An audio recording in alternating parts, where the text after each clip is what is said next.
গুড় নিয়ে বসে আছেন বিক্রেতারা, ক্রেতারাও দেখে শুনে কিনছেন খেজুরের গুড়। পাল্লায় মেপে সেই গুড় তুলে দেওয়া হচ্ছে ক্রেতাদের হাতে। সকাল 10টা থেকেই সরগরম গুড়ের এই ঐতিহ্যবাহী বাজার। ঝিটকা, এটা তো পৃথিবীর মধ্যে একমাত্র হাজারি গুড় ঝিটকাই পাওয়া যায়, আর পৃথিবীতে এটা কোথাও জন্ম নেয়। এটা ঐতিহাসিক গুড়, হাজারি গুড় হিসাবে ঝিটকা বিখ্যাত। এটা ওয়ার্ল্ডের সমস্ত রাষ্ট্রেই পৌঁছায় যায় এখান থেকে। এটার মান অত্যন্ত ভালো। বলছি মানিকগঞ্জ জেলার হরিরামপুর উপজেলার জিটকা গুড় বাজারের কথা। প্রতিদিন সকাল থেকে স্থানীয় গুড় ব্যবসায়ীরা এই বাজারে গুড় নিয়ে ভিড় করেন। দূর দূরান্ত থেকে ক্রেতারাও আসেন এই বাজারে।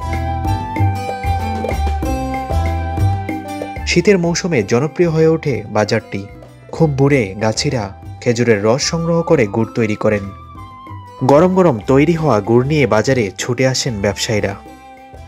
মানিকগঞ্জের জিটকা বাজারে প্রতি কেজি খেজুর গুড় কিনতে গুনতে হয় 250 টাকা থেকে 2000 টাকা পর্যন্ত। মান অনুযায়ী এই দাম ঠিক করা হয়ে থাকে। তবে স্থানীয়রা বলছেন, গুড় চিনে না কিনলে এই বাজার থেকে ঠকতে হবে ক্রেতাদের। লাল গুড় বিক্রি হয়, সাদা গুড় বিক্রি হয়, বিভিন্ন ধরনের গুড় বিক্রি হয়।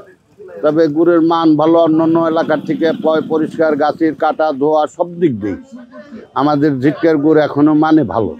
আপনি যশোর কন, রাজশাহী কন, ফরিদপুর কন, যে জায়গার গুড়ি কন, আমাকে জিটকার গুড়ের মতন মান, এত মানের গুড় কোথাও নাই বাংলাদেশে।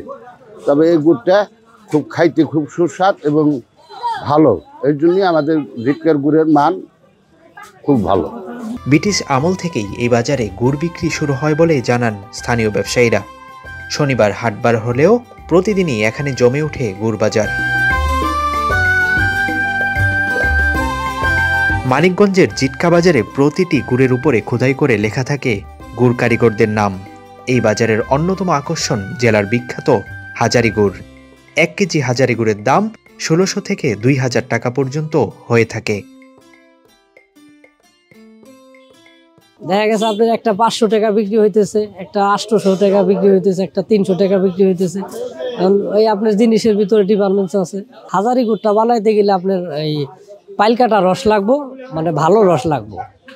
আপনার হ্যাশ কাটা রস দিয়ে ওইটা দিয়ে হাজারি গুড় হবে না। মানিকগঞ্জের জিটকা বাজারে ব্যবসায়ীদের পাশাপাশি গাছিরাও গুড় বেচতে আসেন। ক্রেতারা গুড়ের ঘ্রাণ দেখে নিশ্চিত হন কোন গুড় খাঁটি। Abu Bakkar Raihan, Daily Sun.